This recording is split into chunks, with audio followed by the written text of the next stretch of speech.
الحمد لله رب العالمين والصلاة والسلام على سيد المرسلين اما بعد فاعوذ بالله من الشیطان الرجیم بسم اللہ الرحمن الرحیم. مل کر پڑھ لیجئے الصلاۃ والسلام علیک یا رسول اللہ وعلی آلک وصحابک یا حبیب اللہ. قبائل میں تبلیغ اسلام. حضور نبی کریم صلی اللہ علیہ وسلم کا طریقہ تھا کہ حج کے زمانے میں جب کہ دور دور کے عربی قبائل مکہ میں جمع ہوتے تھے تو حضور صلی اللہ علیہ وسلم تمام قبائل میں دورہ فرما کر لوگوں کو اسلام کی دعوت دیتے تھے. اسی طرح عرب میں جا بجا بہت سے میلے لگتے تھے جن میں دور دراز کے قبائل عرب جمع ہوتے تھے. ان میلوں میں بھی آپ صلی اللہ علیہ وسلم تبلیغ اسلام کے لیے تشریف لے جاتے تھے. چنانچہ عکاظ، مجنہ، ذوالمجاز کے بڑے بڑے میلوں میں آپ صلی اللہ علیہ وسلم نے قبائل عرب کے سامنے دعوت اسلام پیش فرمائی. عرب کے قبائل بنو عامر، محارب، فزارہ، غسان، مرہ، سلیم، عبس، بنو نصر، کندہ، قلب، عذرا، حضارمہ وغیرہ، ان سب مشہور قبائل کے سامنے آپ صلی اللہ علیہ وسلم نے اسلام پیش فرما گیا. مگر آپ کا چچا ابو لہب ہر جگہ آپ کے ساتھ ساتھ جاتا اور جب آپ کسی قبیلے کے سامنے آواز فرماتے تو ابو لہب چلا چلا کر یہ کہتا کہ یہ دین سے پھر گیا ہے، یہ جھوٹ کہتا ہے، یعنی لوگوں کو ورغلاتا. قبیلہ بنو زحل بن شیبان کے پاس جب آپ صلی اللہ علیہ وسلم تشریف لے گئے تو حضرت ابوبکر صدیق رضی اللہ عنہ بھی آپ کے ساتھ تھے. اس قبیلے کا سردار مفروق آپ کی طرف متوجہ ہوا اور اس نے کہا کہ اے قریشی برادر، آپ لوگوں کے سامنے کون سا دین پیش کرتے ہیں؟ آپ نے فرمایا کہ خدا ایک ہے، میں اس کا رسول ہوں. پھر آپ صلی اللہ علیہ وسلم نے سورہ انعام کی چند آیتیں تلاوت فرمائی. یہ سب لوگ آپ کی تقریر اور قرآنی آیتوں کی تاثیر سے انتہائی متاثر ہوئے، لیکن یہ کہا کہ ہم اپنے اس خاندانی دین کو بھلا ایک دم کیسے چھوڑ سکتے ہیں جس پر ہم برسہ برس سے کاربند ہیں. اس کے علاوہ ہم ملک فارس کے بادشاہ کسریٰ کے زیر اثر اور رعیت میں ہیں اور ہم یہ معاہدہ کر چکے ہیں کہ ہم بادشاہ کسریٰ کے سوا کسی اور کے زیر اثر نہیں رہیں گے. حضور صلی اللہ علیہ وسلم نے ان لوگوں کی صاف گوئی کی تعریف فرمائی اور ارشاد فرمایا کہ خیر، خدا اپنے دین کا حامی و ناصر اور معین و مددگار ہے.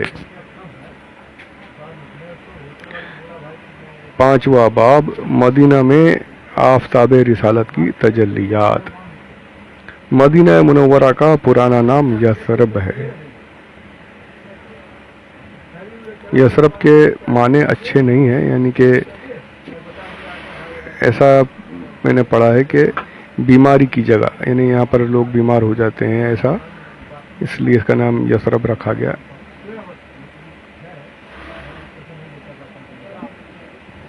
تو حضور نے اس کا نام پسند نہیں فرمایا تو یثرب کہنا آج منع ہے. بہت سے شعراء شعروں میں، اشعار میں یثرب لکھ دیتے ہیں، تو یثرب نہیں کہنا ہے، حضور نے منع فرما دیا ہے. اس سے جو بھی معنی ہو سرکار نے اس سے منع فرمایا ہے. آج مدینہ شریف ہی ہے. یہ اس کے بارے میں لکھتے ہیں علامہ طاہری فرماتے ہیں کہ جب حضور صلی اللہ علیہ وسلم نے اس شہر میں سکونت فرمائی تو اس کا نام مدینۃ النبی یعنی نبی کا شہر پڑ گیا. مدینہ کہتے ہیں شہر کو. پھر یہ نام مختصر ہو کر مدینہ مشہور ہو گیا. تاریخی حیثیت سے یہ بہت پرانا شہر ہے. حضور صلی اللہ علیہ وسلم نے جب اعلان نبوت فرمایا تو اس شہر میں عرب کے 2 قبیلے اوس اور خزرج اور کچھ یہودی آباد تھے. اوس و خزرج کفار مکہ کی طرح بت پرست اور یہودی اہل کتاب تھے. اوس و خزرج پہلے تو بڑے اتفاق و اتحاد کے ساتھ مل جل کر رہتے تھے، مگر پھر عربوں کی فطرت کے مطابق ان دونوں قبیلوں میں لڑائیاں شروع ہو گئیں، یہاں تک کہ آخری لڑائی جو تاریخ عرب میں جنگ بیعاث کے نام سے مشہور ہے، اس قدر ہولناک اور خونریز ہوئی کہ اس لڑائی میں اوس و خزرج کے تقریباً تمام نامور بہادر لڑ بھیڑ کر کٹ مر گئے اور یہ دونوں قبیلے بے حد کمزور ہو گئے۔ یہودی اگرچہ تعداد میں بہت کم تھے، مگر چونکہ وہ تعلیم یافتہ تھے، اس لیے اوس و خزرج ہمیشہ یہودیوں کی علمی برتری سے مرعوب اور ان کے زیر اثر رہتے تھے۔ اسلام قبول کرنے کے بعد رسول رحمت صلی اللہ علیہ وسلم کی مقدس تعلیم و تربیت کی بدولت اوس و خزرج کے تمام پرانے اختلافات ختم ہو گئے اور یہ دونوں قبیلے شیر و شکر کی طرح مل جل کر رہنے لگے۔ یہ بہت جگہ آتا ہے شیر و شکر، شیر کہتے ہیں دودھ اور شکر سب کو پتہ ہے، تو جس طریقے سے شکر دودھ میں مل جاتی ہے، پوری گھل جاتی ہے، اسی طریقے سے یہ دونوں بھی آپس میں گھل مل گئے۔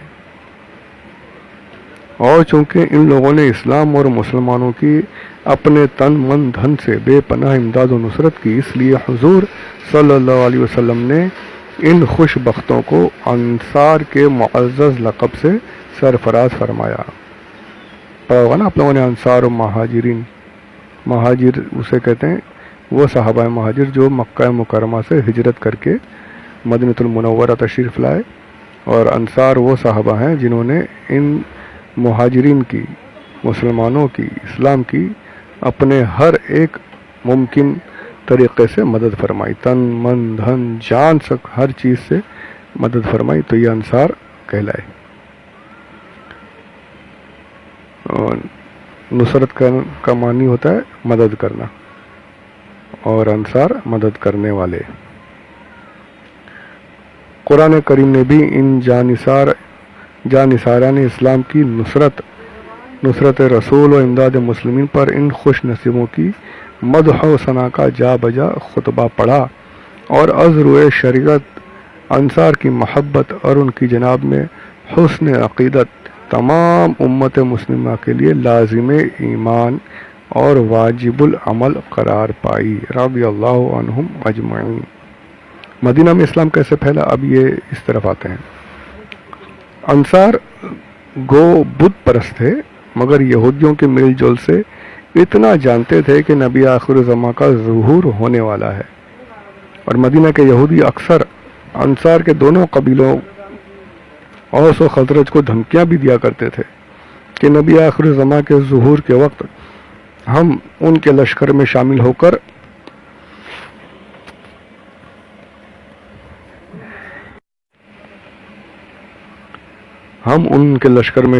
کر تم بت پرستوں کو دنیا سے نیست و نابود کر ڈالیں گے۔ اس لیے نبی آخر زمان کی تشریف آوری کا یہود اور انصار یعنی اوس و خزرج، عرب کو بھی انتظار تھا اور یہودیوں کو، دونوں کو انتظار تھا۔ 11ویں سن نبوی میں حضور صلی اللہ علیہ وسلم معمول کے مطابق حج میں آنے والے قبائل کو دعوت اسلام دینے کے لیے مینا کے میدان میں تشریف لے گئے اور قرآن مجید کی آیتیں سنا کر لوگوں کے سامنے اسلام پیش فرمانے لگے۔ حضور صلی اللہ علیہ وسلم مینا میں عقبہ کے پاس، جہاں آج مسجد العقبہ ہے، تشریف فرما تھے کہ قبیلہ خزرج کے 6 آدمی آپ کے پاس آئے۔ آپ صلی اللہ علیہ وسلم نے ان لوگوں سے ان کا نام و نسب پوچھا، پھر قرآن کی چند آیتیں سنا کر ان لوگوں کو اسلام کی دعوت دی، جس سے یہ لوگ بے حد متاثر ہو گئے اور ایک دوسرے کا منہ دیکھ کر وہ آپسی میں یہ کہنے لگے کہ یہودی جس نبی آخر زمان کی خوشخبری دیتے رہے ہیں، یقیناً وہ نبی یہی ہیں، لہذا کہیں ایسا نہ ہو کہ یہودی ہم سے پہلے اسلام کی دعوت قبول کر لیں۔ یعنی وہ یہودی دھمکیاں دیتے تھے نا کہ ہم اس نبی کے ساتھ میں آ کر ان کے لشکر میں شامل ہو کر تمام بت پرستوں کو اور تم لوگوں کو بھی ماریں گے، تو ان لوگوں نے کہا کہ ان سے پہلے ہم ہی اسلام قبول کر لیتے ہیں اور ان کے ساتھ مل جاتے ہیں۔ یہ کہہ کر سب ایک ساتھ مسلمان ہو گئے، 6 کے 6۔ اور مدینہ جا کر اپنے اہل خاندان اور رشتہ داروں کو بھی اسلام کی دعوت دی۔ ان 6 خوش نصیبوں کے نام یہ ہیں: حضرت عقبہ بن عامر، حضرت ابو امامہ اسعد بن زرارہ، حضرت عوف بن حارث، حضرت رافع بن مالک، حضرت قطبہ بن عامر بن حدیدہ، حضرت جابر بن عبداللہ رضی اللہ تعالی عنہم اجمعین۔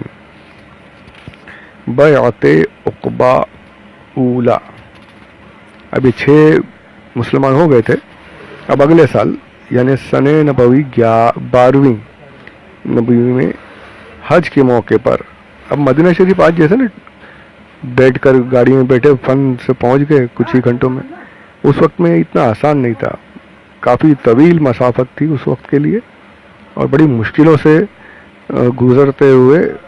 گزرنے کے بعد مدینہ شریف سے مکہ شریف آیا جا سکتا تھا۔ اگر آج کی طرح آسان ہوتا تو کیا یہ کفار قریش خاموشی سے بیٹھتے؟ کب کا حملہ کر کے مسلمانوں کو وہاں بھی ان کا جینا مشکل کر دیتے۔ اس وقت بہت مشکل تھی،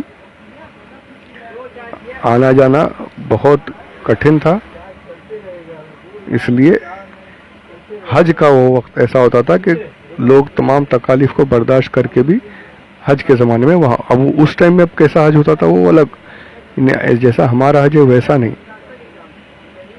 جو ابراہیم علیہ السلام کے دین پر تھے وہ اس طریقے سے عبادت کرتے تھے، اور باقی بت پرست جو تھے اپنے بتوں کی عبادتیں کرنے کے لیے وہاں جمع ہوتے تھے،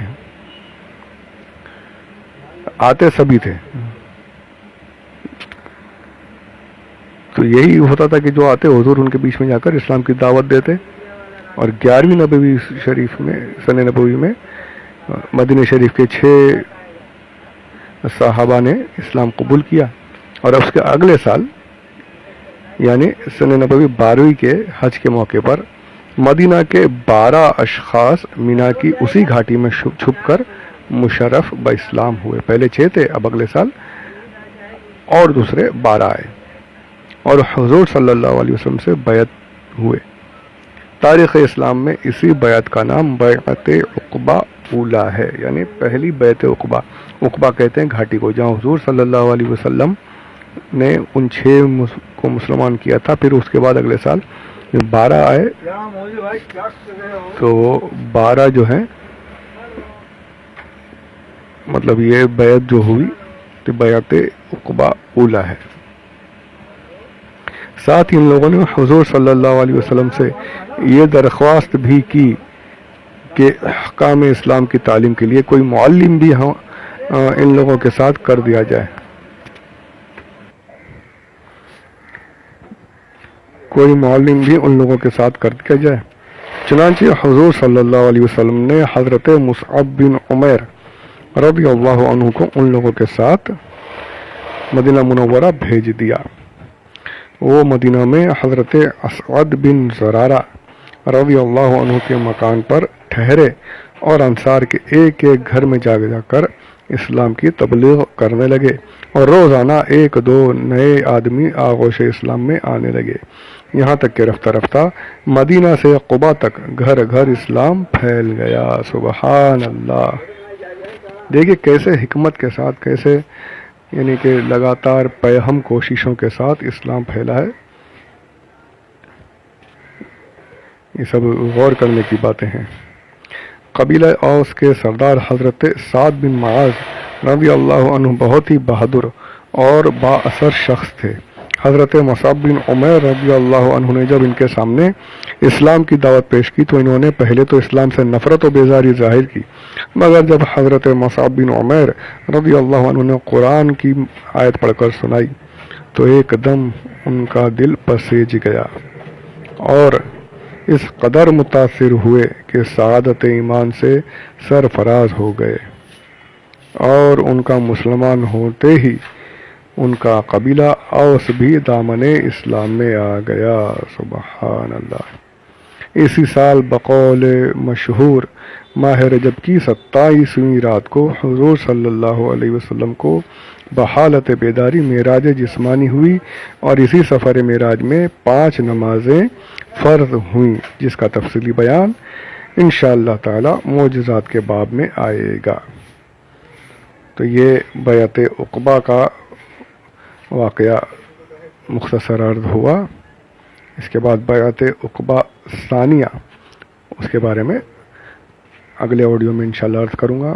میں نے شروع سے کہا ہے کہ زیادہ طویل کروں گا تو شیطان اکتاہٹ دلائے گا اور سننے سے روک دے گا۔ مختصر چلتے رہیں گے تو انشاءاللہ سننے میں بھی اکتاہٹ نہیں ہوگی اور معلومات بھی بڑھتی رہے گی، جستجو بھی رہے گی انشاءاللہ۔ پروردگار شیطان کے ہر حربے سے محفوظ فرمائے اور اپنے حبیب صلی اللہ علیہ وسلم اور اپنے دین کے بارے میں معلومات حاصل کرنے کی اور ان معلومات پر عمل کرنے کی ہمیں توفیق عطا فرمائے۔ آمین بجاہ النبی الامین صلی اللہ علیہ وسلم۔ وما علینا الا البلاغ المبین۔